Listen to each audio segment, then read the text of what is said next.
welcome back to the Dream Life Loading Podcast, Season 2, Episode 29. I'm your co-host, Skye. And I'm your co-host, Susan. How are you today, Skye? I am so much better than I was last week. I feel like my intro last week was like so doom and gloom, and it is insane how much the weather makes a difference, but it really does. And I'm thinking that the April showers have brought the Mayflowers, at least I'm hoping so. But yeah, I'm feeling really good. It's like busy just with a lot of different things going on, but I'm like, we literally talked about this 5 minutes ago that like we're appreciating the busyness. Like I'm leaning into it instead of like, oh man, like I've all these different things going on. It's like, nope, like we are going to appreciate the slow moments and appreciate the busy moments for what they are. So I'm feeling like we're finally getting into like some sort of groove. Just like mentally, I feel like it's been kind of a whirlwind, but I feel really good. How are you? I'm good. I'm 30, well, I'll be 31 weeks in a couple of days pregnant. So like we're home stretch. We are in single digits before we meet our daughter, which is wild to say. I'm very excited though, because it's getting to the point where like I can't breathe. Oh, Just because there's like a whole human pushing all my organs into my lungs. So like very excited to like have my body back to just me. But in the meantime, I've been kind of in the same boat as you, different boat, but like we're heading in the same direction. I've just been swamped with work. I'm trying to get way ahead of stuff so that my coworkers don't get overloaded with my workload. So I honestly think I'm going to be in a situation where it's pretty much all done. Like they might have to do a couple things at the beginning of the month, but like that's it, which is amazing. Because you never like that sucks. I've been the person that had to fill in for someone, and it's just like that was the most stressful time of my life. So try and make it easier on them. And then I have a bunch of projects that I'm working on that I'm really passionate about. So busy, but all good things. Trying to get the nursery put together, and just like I'm definitely everyone anytime I was cleaning like in my pregnancy, everyone was like, oh my god, you're nesting, and I'm like, just because I'm pregnant doesn't mean that I'm nesting. Like I just want a clean house. But yes. now there's a difference. It's like a flip switches in you, because yesterday I was putting napkins away and I'm like, oh my god, this whole drawer needs to be organized. And I was like, okay, that is nesting. That is like I want this organized for when people come to Yeah. help, things are like, put away. It's just a very, I don't know how to describe it. It's different, and you can just tell that it's just different. Yeah. So we're in that era, which is great because it gives me something to do when I'm not working. You know what this is reminding me of, and I hope you get this reference. You know, in the Pixie Hollow Tinkerbell movie, where they're like doing all the little things to prepare for Yeah. like the fairy queen when she comes to visit. I feel Yes. like you're preparing for your fairy queen. Like that's Yes. what all of this feels like. That is the perfect way. Yes, that's how it feels too. And she's the first grandchild on Chris's side, and then the first granddaughter on my side. So like I'm Oh, a little concerned about the power that might go to this little girl's head. We'll have to keep her humble, but she is going to be very loved and spoiled beyond measure. So oh, I'm just so very excited. thankful. 31 weeks, that's insane, Susan. I can't Um, believe how fast, like, obviously you might feel differently, but from an outsider's perspective, this has flown. I'll tell you what, the first 20 weeks drags like no other. I mean, I think it was also accumulation of like your whole lifestyle changes. Like the second year, like you get that test, like things just change. Like immediately you're not drinking, which drinking wasn't a huge part of my day-to-day lifestyle, but like that was huge for social events. Like who am I in a social event when I'm not drinking? And then I mean just everything feels different. But I will say, like I had said it to Chris this morning, I'm like, we're almost 31 weeks. Like, where did the time go? Like that seems like it went by really fast too. So it's not just you, it's Mhm. us too. I feel like that happens though with like obviously pregnancy is like a very big extreme of that, but like when you're looking back at like I feel like that's it makes sense where like you're going through these giant life changes and you look back like people say it like seniors in college. I'm sure like if you're a senior literally right now, you're like, "Oh my God, I was just a freshman like 3 minutes ago." You know, like it's very much a lot of those like big life changes. You're like, "Oh my God, this flew by." Like I totally remember feeling that way in college, high school, like when I moved here in October, year like year and a half ago, whatever, I was like, oh my God, like summer just started. I can't believe I'm moving already. You know, like it always kind of feels like in the moment it might feel really slow, but then looking back, it's like, okay, wait a minute, this flew. Absolutely. I couldn't agree more. I don't have a segue for Nope. this. I've been like trying to like get Me us to too. talk to like get us there, but we're just We're gonna jump talking into about it. like all these like happy, like exciting Yeah, I moments. was And we're like, let's talk about criticism. Like, let's yeah. just I mean, dive I guess in. the only thing I could think of was like mom shaming, and I'm like, I don't think that even No. aligns. Like it kind of does, but it doesn't because I think everyone's gonna do it their own way, and what works for them might not work for you. So like criticism has no warrant there. No. So I feel like the only other, if we want to kind of talk a little bit about, like, we've kind of hinted to the 100-day challenge. So I guess actually we can talk about the 21-day reset, which is yeah, let's doing start there. amazing. We're so happy with the way it's selling, with the feedback it's getting. Like, anybody that's purchased one is giving like the best feedback, which just honestly, like, seeing the reviews come in and seeing that like we know that this product actually helps because we've done it firsthand, but like seeing other people that are like, oh my God, I'm obsessed, like this, like that is the coolest feeling ever, literally Mhm. ever.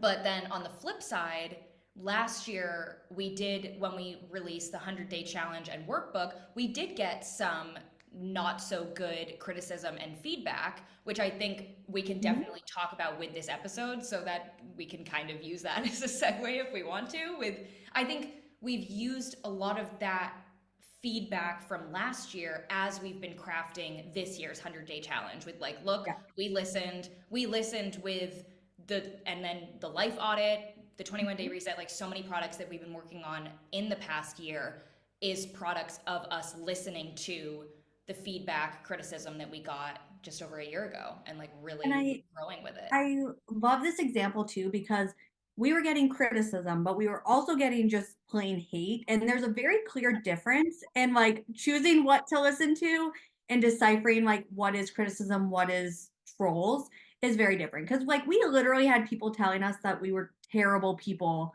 for charging for self improvement. Yep. And it was like that. I remember that sticking with me and like hurting. But at the end of the day, they didn't even have the product. So they couldn't Right. criticize something that they didn't have. Mhm. Other people had reached out either in DMs or through Etsy, and they sent us long, meaningful messages that actually had criticism. And it was like, yeah, that sucks and it's a tough pill to Yeah. swallow. But we did exactly what Skye said. We listened and we pretty much, I feel like, used that as the basis of creating what's next. And I even saw a comment on my personal page the other day that was like, your products have come so far. Like that is huge. And it was like, Oh, thank you so much. Like instead of just being like, these girls are terrible and offing us forever, whatever. It's like we're learning. We're not yeah. experts in this. Like we're learning as we go. And I think that it was just such a valuable lesson for both of us to take that criticism and like not fold and not be like we're Yes. quitting DLL because they hated this one product, which Yep. that was not the general consensus on that either. No. Um, but I think it was just I think it made us so much better in the long run. It did. And it was one of those things that I'm remembering. And I know you're thinking of the exact same situation because there's no way you're not, where Nick was actually away. And I remember waking up to a text from you and you like, oh my God, I was like, oh no. And it was like your text was so kind and you were like, I tried my best to deal with this. I don't know what to do. And then I woke up to it and I was like, oh my God. And it felt like the end of the world. And it, like, looking back, it was, we got a comment, we got a review that someone had purchased a product and they weren't satisfied with it. Yeah. That was what we were looking at as being the end of the world, which looking at it now, we'd be like, go give them a refund, ask them to tell us what they think we should improve on, and let's grow from it and move on. Like, we don't want unsatisfied customers, we don't want unhappy people, whatever. But in the moment, it was like, oh my God, this person thinks we scammed them, this isn't what they wanted, like, we're terrible people, blah, blah, blah. And it was just like, it felt like the end of the world. And I think we were both taking every single piece of feedback, whether it be good, bad, or terrible, Mhm. so personally. Like, And so personally. I think a big part of that too is this is something that we had spent months working on. Yeah. So we cared about it. It was something that we had nurtured and built and like we loved it. And so for not everyone to have that same reaction, I think we didn't honestly, I know I didn't foresee issues with it. Yep. So I think there was an element of surprise there too. Mhm. That I think now going into it, it's like we know not everyone's gonna like everything you do, which is Exactly. okay. It's That is actually totally okay. better. I think Yeah. if we only get positive feedback on a product, we know like, okay, wait a minute, maybe we didn't do everything right because now we've seen the flip side of it and we know to look to I think we've been critics with our own products now since that moment where it's like instead of just saying like pat on the back Susan like we did it, this was great, let's publish this one. It's like no, wait a minute. We can think in the brains of some of those people and say, nope, this should have this on this page, this needs this, we need to add stuff here, add color, because we're looking at it in a more well-rounded way. And I think we talk so much on here about like lifting yourself up and lifting up others, which we're always going to be advocates for ourselves, but on the flip side, you have to be your own critic if you want to grow. And I think that was the lesson of last year was like, okay, this totally sucks. Let's look at it, like let's step back, look at it from a third party. Like some of what they're saying is just plain mean. Some of what they're saying is actually really accurate. Yeah. I mean, I think there's three things that I want to touch on just from what you said. The first thing is in the 21-day reset, a perfect example of this was because you opened it blind. I created the draft of it and then Skye didn't even see it until it was like a mock version ready to go. And she's like, we should put page numbers on, like day numbers on the quote page. That's something I didn't even think of. And you were like, this will make it easier for anyone to Yep. just flip to the day and be like, okay, this is the day. The That beginning. was Yep. huge. And that was her stepping into the lens of someone that's not us who didn't build it. Like when you build something, you understand it inside and out. When you're someone just using the product, you didn't. The second thing is business and it's not personal.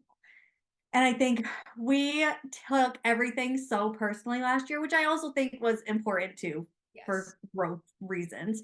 But at the end of the day, that's something that my parents, my grandfather, like people around me have always said, and I didn't really get it. I was just like, okay, like Yep. sure, business is business. But then once you like actually get it and get that it's not personal, it changes everything because it's just like, okay, you can take it in stride because it's like they're Yes. not launching a personal attack against me. It's they're trying to make it better. And at the end of the day, everyone profits from your business, doing well.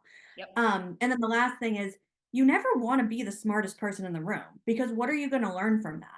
And I remember when I was playing tennis, we lost a bunch of the upperclassmen, and that bumped me to the number one seed for tennis, which I definitely should not have been the number one seed. And I remember telling my coach, like, I'm going to let the team down. I'm going to lose every match because these girls are animals. Like, they're so good.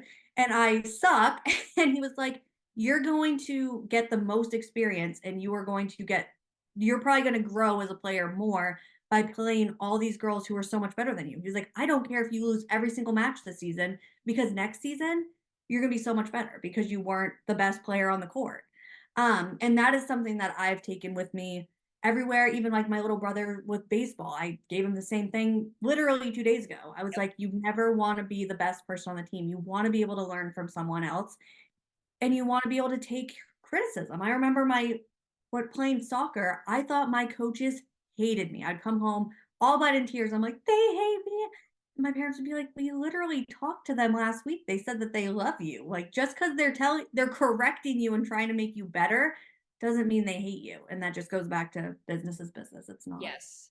And it is, I think, and I wrote this down, like, it's not personal. We've obviously touched on this, but it is, I feel like it's one of those things that we have to reiterate because, like we said, like, we've both, like, there's still sometimes where, like, something will happen and I'm like, oh, like, even if it's like, oh my God, someone didn't respond to me, like something very small level, and I'm like, oh my God, they must not be happy. Like, I must have done something wrong. And it's like, well, no, it actually isn't about you at all. Like, it's really not personal. And it's hard, especially like in our situation where it's like this product was so personal to us. So, how do you separate something that like you do care so deeply about? And then you have to separate, like, but it's the same like as an athlete, like when with tennis, like that is literally you. Like, obviously, you're going to take it personally, but you have to separate, like, when you're getting feedback, you almost want to put up like not a wall where you don't like you're not getting the feedback back. Like you're not in like absorbing the feedback, but a wall where it's like, okay, I am entering the zone of I am receiving feedback. I'm gonna take it at face value. I'm gonna understand, respond to what this person's telling me. Just say thank you. Get the feedback, say thank you, and walk away, close the chat, whatever situation you're in. Say thank you, come back an hour later, come back 3 days later, and be like, okay, thank you for everything you said to me. I'm gonna take these pieces of it. And you don't like, not all feedback, like just because someone's giving you criticism doesn't automatically mean that it's right, which I think is also something we learned because we were getting all this feedback and immediately we were like, one, I'm taking it so personally, and two, these people are right, our product sucks. And I think we both kind of had like a day or two where we felt that way and we were like, should we remove the product? Should we like you said, like, should we quit Dream Life Floating? Like all this. And it was like, let's take a couple days, which we did. And we were like, okay, wait a minute. Just because someone's saying something doesn't mean it's true.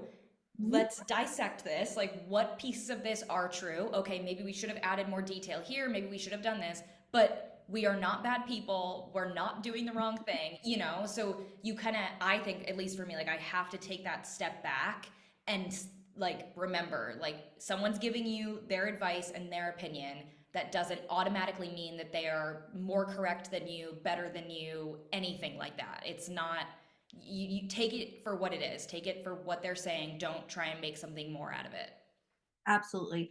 And I think another big thing, like this is a work example, not Dream Life Floating, but this you guys can apply to anything if you're working, any job you are working. I know like evaluations, that can be a stressful time of year, but it doesn't have to be. And using the criticism you get on an evaluation firsthand and then using that to improve upon or build upon is huge. So that is what I did in this new role that I have now. We did my 90-day evaluation. I kept it. I put it in my binder. So it's literally with me every day. And then anything that I either wasn't trained on yet or was scoring just lower compared to my other scores, I literally took the top three things. This was probably a month ago. I took the top three things from my lowest scoring and I made a plan to execute improving those things. And I brought it to my boss and she was like, oh my God, like, wow. And so just take it in stride and know that it doesn't have to be a negative thing. And then you can utilize those things that they're saying that you should work on and just do it because it's so easy to just shut down and be like, well, I don't agree with that. Yep. Okay. Initially, that's fine if that's your emotional response. Yeah.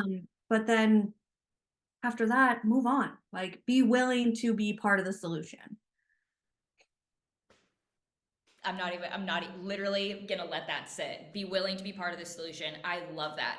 And I love what you said about like have your emotional response. If someone says something to you and your gut reaction is like, that's not true, like, okay, maybe reframe it before you actually say something out loud. But like I literally wrote down, still value your own emotional response. You are allowed to have an opinion because someone else is giving you theirs. And whether it's solicited advice that you've asked for, whether it's a boss and you're sitting down in your 90-day review, whatever, or if it's unsolicited advice and someone comes up to you, like you are still allowed to have a voice in response, no matter what the situation is. So like, I think it's really important to still value your emotional gut response to that, to any criticism you receive, and then kind of sit with it and be like, okay, wait a minute, like, why was that my reaction? Like, is it because I know that the person's right and I don't really want to admit it? Or is it because like I know that I'm right and I don't know how to like deal with this awkward situation? Like whatever it is, like kind of think it through.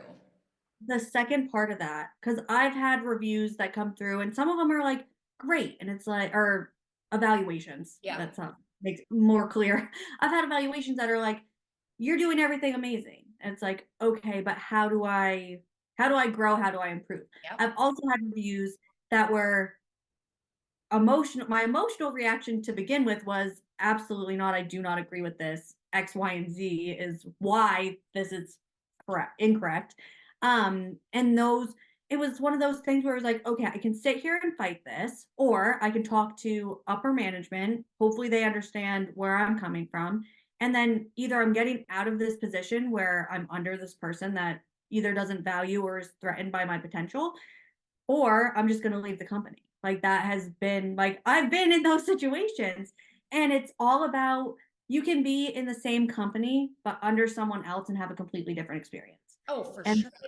just huge. And being willing to acknowledge that and be like, well, I don't agree with that. Someone is eventually going to see your potential and see that, Yeah. because I've had evaluations that then other people have reviewed and they're like, we didn't understand how, like, this just isn't adding up. Like, how did this review even work? Right. Um, so, but it's all about your perspective and your outlook on it too. Like, I could have gotten that like kind of crappy review and been like, I'm done, Mhm. quit, which would have been an option. Like, I was pretty upset about it, Yeah. but then I wouldn't be in the position that I'm in now, you know? So it's like, you just have to be able to pick your fights, validate your emotions to begin with, and then make a game plan from there. Yeah, absolutely. I love everything you said. I think it's something that I'm still working on, but you brought it up a few different times, is kind of brought it up a few different times. It made me think of this, is getting criticism is a good thing. When you were talking about that example of like you're in that evaluation session with your boss and they're like, okay, you did everything great, like see you in 6 months. It's like, well, what now what?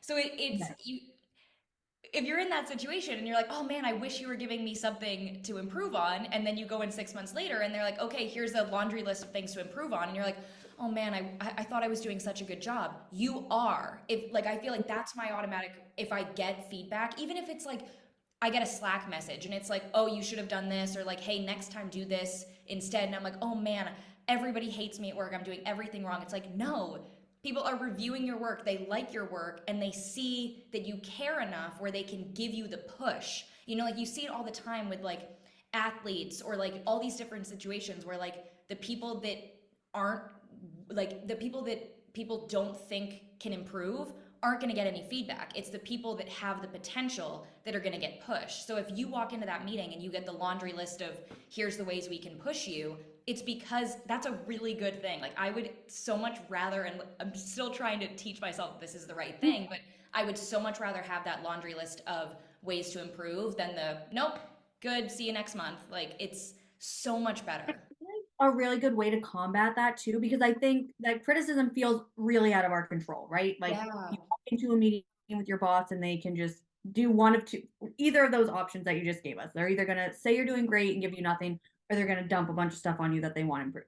Mhm. You can take control by regularly checking in and being like, how can I improve this? I meet with my director once a week, and I always end the meeting with, am I on target and how can I improve? What do you want me working on? And that is just, it takes the pressure off, because then there's nothing left unsaid. Like, you just have to communicate. And obviously not every position has a weekly meeting or a check-in, but you can also go out of your way to schedule meetings with whoever would be giving you your review and be like, hey, I just want to be more consistent checking in. This is how I'm working on improving X, Y, or Z. Like, you can initiate it and you can control it. So then the criticism is more contained, or at least in the funnel that you have on your scope, you know? Oh, I was waiting for the moment to bring up this book again because it's very relevant with this topic. And that literally what you're doing is you are putting the ask out there. You are Yeah. asking what for what you want. And I think it happens so often in employee boss situations. It happens so much in like coach player situations. It happens so much in like give me another example of like Your honestly relationships too. any Like, power dynamic, literally any power dynamic where you're like, and friends will say it to me, they're like, oh, well, I wish my boss this or this. And I'm like, I don't always say this because I'm reading this book and it's making me think, but now I'm like, why don't you just ask? And I've started doing it in my own life as well, both like just personally, if you're out and you want something or you're like, I'd kind of rather sit at that table than this one, just ask. So many things, so many big things will happen if you just have the confidence to ask. And I think this is a perfect example of it. And the book I am referring to is that Ask Like an Auctioneer book. Every single person, especially women, read that book because it's just forcing you and teaching you, just ask. Like, reach for the biggest thing you could think of and ask for it. People are going to reward the confidence to ask. And I think, like, it's such an eye opener to like get that perspective. Absolutely. And I think it's all about how you present it too. I Yes. mean, I was working on a proposal for a friend and they were like, I'm really nervous to ask for this much money. And I was like, you literally, like, I broke it down for you. Like, it explains exactly X, Y, and Z what you're doing. And I think another thing too is if you, like, let's say, for example, you want to ask for a raise, Yep. the worst thing they can do is say no. I That's mean, I get actually the best thing. Flip right it. because That is the best thing. If you go in, ask for the no. This is, again, in that book, like, ask for the no. And if they say no, you're like, perfect. I know where the top is. Now we can come down. Ask for the no. It is the best thing somebody could do for you is give you a no.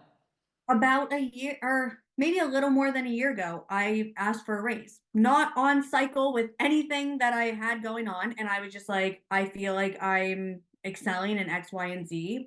I want a raise. And I sent it to my boss, her boss, and the boss above him.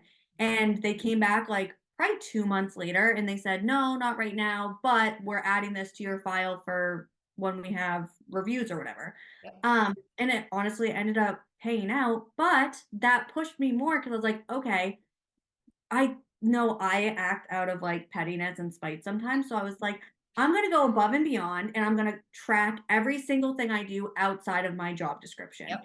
And that's what I did. And just keep a running, like if it's corporate or job related, keep a running list of every single thing you do that's either not in your job description or that you're going above and beyond for, because all of that adds up. Like, and always remember time is money. So if you're Yes. saving the company time, you're saving them money, they could potentially put that back into your paycheck. Like it all adds out, it all evens out, and you just have to be able to advocate for yourself and not be Yes. afraid to.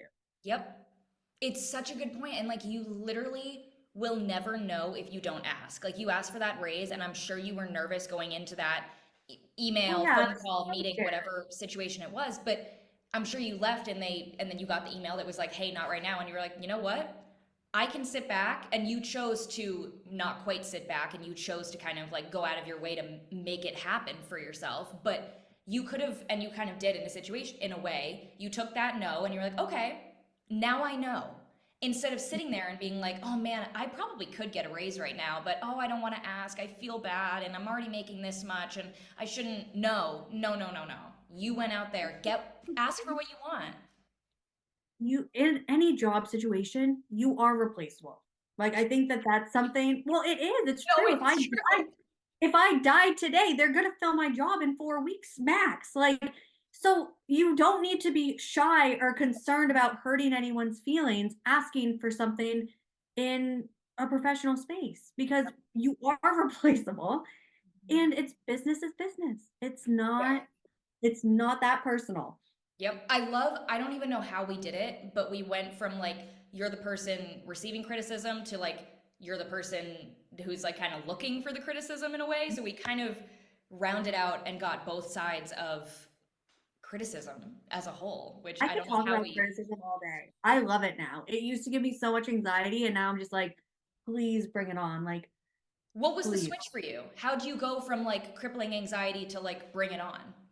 I think it was honestly asking for that raise. It was the scariest thing I'd ever done. I was like, they're gonna fire me just because I'm asking.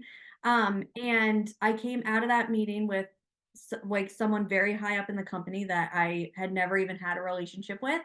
And then I had a relationship with him because he wanted to meet me. He's like, who is this chick asking for more money? Like, I'm gonna at least meet her before I tell her no. And before I left that meeting, he said, I really respect the fact that you asked and the proposal you sent was very professional. And I was like, okay. So like I can stand up for myself and I can, make this work. And I think again with the evaluation, if your evaluation is honestly filled out and there are room like spaces for you to improve and not just being nitpicked, Yeah. then that is a really great space for growth. And I think just honestly seeing my director's reaction a couple weeks ago when I took the three lowest scoring things, which I lowest scoring, like I Right. hadn't been trained in them. Yeah. It was a 90-day evaluation, like it wasn't my annual. But taking those and then making an action plan, it was showing that I'm You took willing to go initiative. back. Right. Right. Yeah. And that I can self-direct and self-manage. Mhm. And those are just those are skills that I'm displaying without having to write them on a piece of paper that I'm doing them. And just honestly taking the power back. Yes. Susan, I I need you to read this book because like one of the first chapters talks about the zofo, which is the zone of freaking out. And it's like you want to Yeah. be like kind of when you enter the zofo, when you enter that zone of freaking out, that's where the magic happens. So like there was a journal prompt early on in the book where it was like think about a moment where like you entered your zofo and it changed the directory of your life. Like it made such a big impact. And the fact that I asked you that question and the example that you brought up was when you did something that was the scariest thing you've ever done and it made the biggest difference for you. And you didn't even get the raise that you asked for, and it's still entering that zone that freaked you out, changed everything in the best way. Yeah, because honestly, if they would have given me that raise, I would have just stayed in the position I was in. Yep. I would have been like, sweet, I'm making more money. But I was like, I want more responsibility, so I earn more money. And then I got a new job. So good. So Yeah, it all it's worked out. um one quote, this wasn't my quote of the day, but so I wanted to include it before we switch to favorites. There is only one way to avoid criticism. Do nothing, say nothing, be nothing. Yep. So if you're not getting criticism, it's because you're not doing anything. So if you are doing something, that's a good thing. Like you want to get, which I know it's we talked about it earlier, but like you want to have the feedback and criticism because it means you're doing something right. Like you're getting attention. That's what you want. Absolutely. Favorites? Yes, you start us off. Okay, I'm going to do my quote first just because it relates back to everything we've been talking about today. Ask yourself often, am I observing the situation accurately or am I projecting how I feel onto what is happening? Ooh. And I think that that's a really good way to wrap this up, because you're going to have your initial emotions about it, but then after you get perspective and like let things simmer, really see like how are you contributing to the situation. I really like that. That's a perfect quote to like, yeah, it's like that was the one sentence way to sum up the past 35 minutes. Yeah. My quote, I was like looking up, I was like, okay, today's, well, when we publish this, 1st of May. So I was like, let's look at some like quotes for like a new month. And so this quote said, a new month is a chance to refresh, refocus, and renew your zest for life. But I'm changing it to be on brand for us. A new month is a chance to refresh, refocus, reset, and renew your zest for life. Because it's like, guys, you were so close. Pinterest, come on, we were almost there with the reset. But I was like, that's so on brand, so perfect. That's actually really funny because my favorite of the week is Pinterest. I think both of us, like for DLL and my other job, I've been infatuated with the idea of like Pinterest marketing. So I Yeah. kind of started doing research for that. And she's my new favorite. Like I'm ready to ditch all social media and just focus on Pinterest. Just the potential of using a search engine in itself and then learning the keyword input, like just very I'm into it. It's Yeah. my focus for this week. I feel like it's so underrated. And I mean, I really didn't understand the power of it, and I still don't understand the full power of it. But Pinterest is very underrated, at least in like ways that are familiar to us. Yeah. So yeah, I'm really excited. Like as you brought up little things about it, I'm like, wait a minute, like we are missing a huge market here with this. I've also been trying to think of different things that I can do like with the baby because like Yeah. you need me or eating or whatever. I was like, what is something that I can be doing that's like fun and engaging, but not like I don't want to be sitting and watching TV literally all day. So being able to just make boards for different things, different events coming up, I'm just very Yeah. excited and inspired by it all. Really smart. I feel like there's something that we can work with even for a podcast episode there with like you're looking for things to do, like almost like what to do and you don't know what to do, but kind of a Yeah. spin on it. I like that a lot. What's your favorite? My favorite is just all our greenery because these aren't even usually behind me, but they're where my computer's set up, so I had to switch things around to record. But we usually have no plants in the apartment, and the flower festival last weekend, we got some succulents, and then these tulips were €3 at the grocery store. Can you believe that? So I was No, so I happy can't to because see they're like those. robbing me blind in the States. They want like $30 for those. No way. I'm not even kidding. That's why I got the fake ones. They were $9.99 each, and I bought, or $7.99, and I got like a bunch of bundles because they looked real. And then Yep. my mom, who is a gardener for a living, was like, Susan, those look so good. I need you to get me some. Melinda Aubin has Oh, fake tulips in her kitchen right now. And that's high I praise. am to Melinda I'm to approved fake credit. flowers. That's a big deal. That's I don't think that this has ever happened before. Like this is this is huge. It is. And are they like the almost silk looking tulips? Like, yeah, those are so pretty. They're really pretty. There you go. That's the hack. If you cannot find €3 tulips, which I don't know if I'll ever find these again, so maybe we'll all be switching to silk tulips. All right, guys, you know what to do. Like, subscribe, leave a review wherever you are listening. We really appreciate it. And if you want to leave us some criticism on the podcast, Yes, more than open to hearing it, but no always. trolls. We'll see you next week. Thank you for listening.